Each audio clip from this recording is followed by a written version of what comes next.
Hi everyone, my name is Tori. I'm coming to you from my home studio. If you're watching this video, you probably attended my on-site workshop at the Breda University of Applied Sciences, where I got the joy of talking to you about recording sound at the XR stage.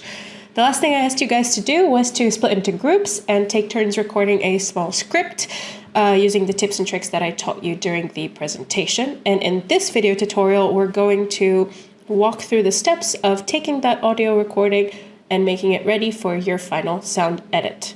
Now, through the power of editing, this video is recorded before our on-site workshop, so unfortunately for me, I won't be able to demonstrate this using one of your recordings.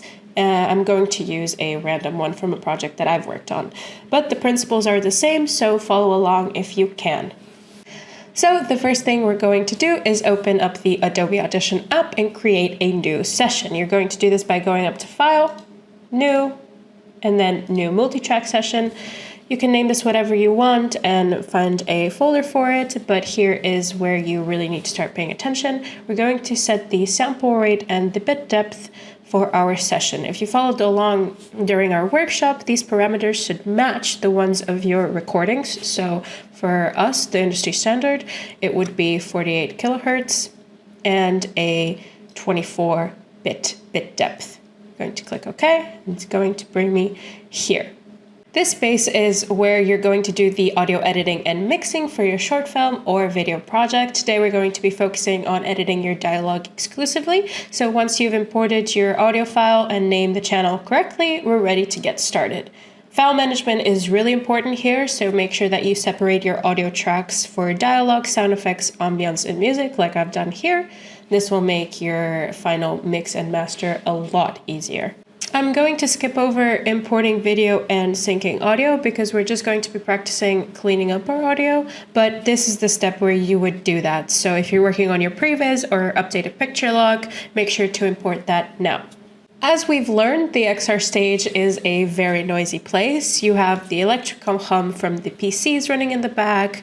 The space the XR stage is in is not sound treated perfectly, and the curve of the LED wall is also reflecting a lot of sound back. And so your recording will pick up a lot of that noise. I have here an example of a project that I worked on, also filmed at the XR stage at BUAS. So we're going to listen to our audio and identify what needs to be done.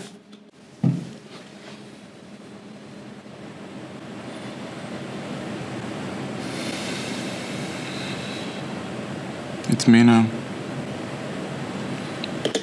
So here you can hear a lot of that noise that I was talking about. So what we're going to want to do is clean up that background hiss, make the speech sound clearer, and boost the vocals.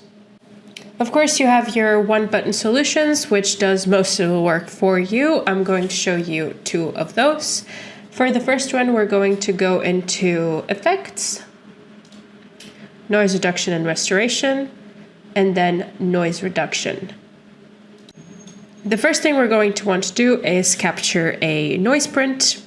So we would select the portion of the recording that we want to capture.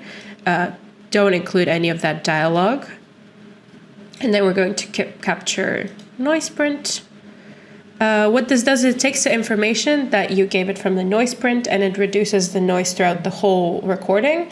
We're going to, for now, select the whole clip. We're going to include these lower tones.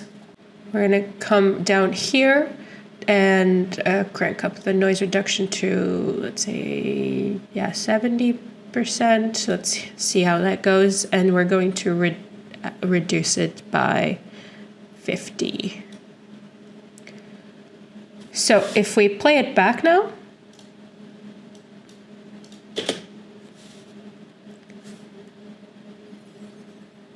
as you can see, we can't hear any of that noise in the background. And also, if you look at the levels down here or the waveform, it's also visibly gone as well. When you apply it, it looks really clean and all of that noise is gone. For the second quick solution that I want to show you today, we're going to go up to Effects again, Amplitude and Compression, and then Dynamics. We're going to turn the auto gate on, and then we're going to turn the threshold down a little bit to like 30 dB. What this means is that anything below these decibels will automatically be silenced.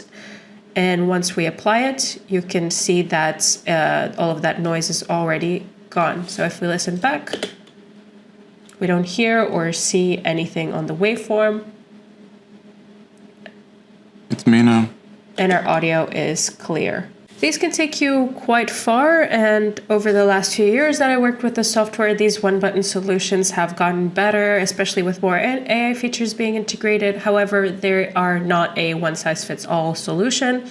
So if you are interested in sound mixing, sound editing, sound design, I do implore you to experiment more. You can do that with native Audition features like the parametric equalizer or the compressor, anything that will make you feel more comfortable and confident working with the software. And now that we've cleaned up our dialogue, you're ready to import these into your audio mix. Since we've created a good starting point, you can manipulate the recording to best fit your project. I hope this tutorial was helpful. If you want to reach out to me for some one-on-one advice, you can do that through the Avenue Buddy system. You can go to our website, avenuecov.eu, and fill out the request form here, and I'll get back to you as soon as possible. Thank you so much for watching this video and attending the workshop, and I wish you happy editing. Bye!